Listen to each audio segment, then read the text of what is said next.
Once your dry mix is ready, you're gonna pull your buttermilk from the fridge. It's really important to shake it first really well because buttermilk separates. Even we use a fat-free Hood buttermilk at the bakery. You wanna use a good quality buttermilk. It can be up to about a 2% fat in it if you want.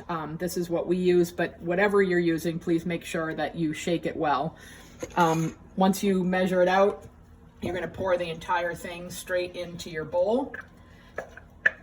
I always like to clean out as much as I can.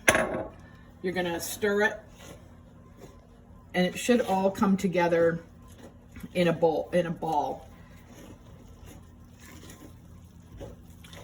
While I'm doing this, I can tell you that I always get a measuring cup out and get it, spread the flour lightly on my board, and I keep a cup here because I'm going to leave a little pile for myself to dip my biscuit cutter in.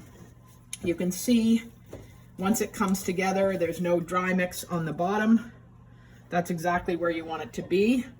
I'm going to pick up a little of my flour and get it on my hands, and I'm going to dump the biscuit dough onto the counter.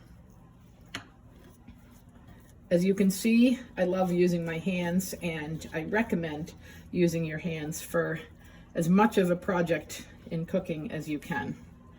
I put my bowl aside, I get all the extra scraps off my spoon, and I'm not going to knead it. I'm just going to roll it in the flour, turn it sideways, and I'm going to pat it into a rectangle. What we found is you want to do a rectangle that's going to give you the width so that it's wide enough to cut 2 biscuits side by side. You can see my trusty biscuit cutter is actually formerly a bean can. So if you take about a 15-inch or 15-ounce can, if you empty it out and cut the take the top off on both ends, we put a piece of tape around it so that you have an idea of how thick you want your biscuits to be. Our biscuits at the bakery about 1.5 inches tall. Again, you want to cut it so that you can cut it side by side, and you can shore it up any way you can. We talked about these earlier in the cookbook. These are the Rubbermaid measuring cups that I love, and you just dip your cutter, cut and twist as you're going to cut. So go down and twist. The reason for the twisting is it gives cleaner edges, and it means that your biscuits do not topple over on the pan, which I will show you a picture of shortly. I'm going to grab my pan and get it all set to put my biscuits on. When you cut successive biscuits after your first cutting, you want to make sure not to overwork the dough. So you're going to literally roll it up like a snail.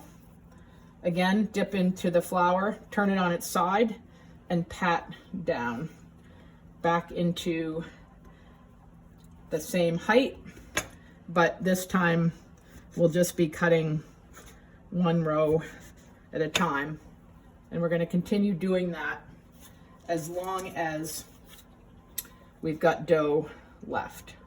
So put it all together in your snail, gently pat it to its side, and don't worry, too much about what it looks like.